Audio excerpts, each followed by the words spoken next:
Sasa bibi. Baadaye.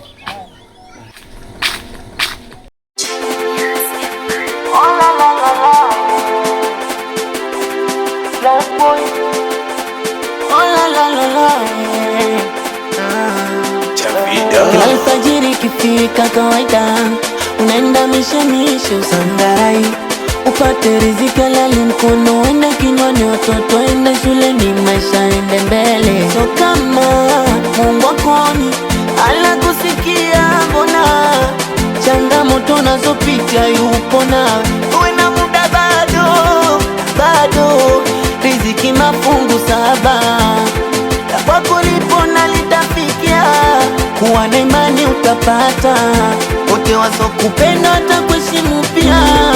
Dada we punguza maneno, punguza kulalamika. Mama we punguza maneno, amini siku itafika. Baba we punguza maneno, punguza kulalamika. Kaka we punguza maneno, amini siku itafika.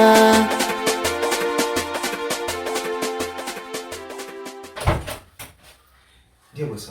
Jana kuna wizi umetokea hapa ofisini. Wizi tena? Ndio. Na wafanyakazi wenzio wote wanakunyoshea kidole wewe. Mimi tena bosi? Hivyo hatuna budi kukusimamisha kazi kwa muda. Sasa bosi, mimi nina siku 5 tu tangu nimekuja hapa ofisini. Mimi nahusikaje tena bosi? Hapana.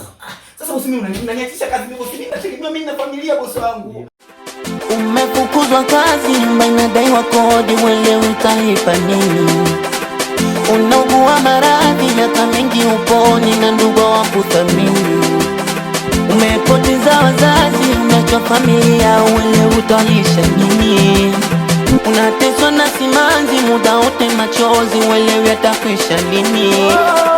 So kama Mungu akoni alakusikia mbona changamoto nazopitia yupo nawe uwe na muda bado riziki mafungu 7 kwako lipo na litafikia kuwa na imani utapata wote wasokupenda watakuheshimu pia. Dada we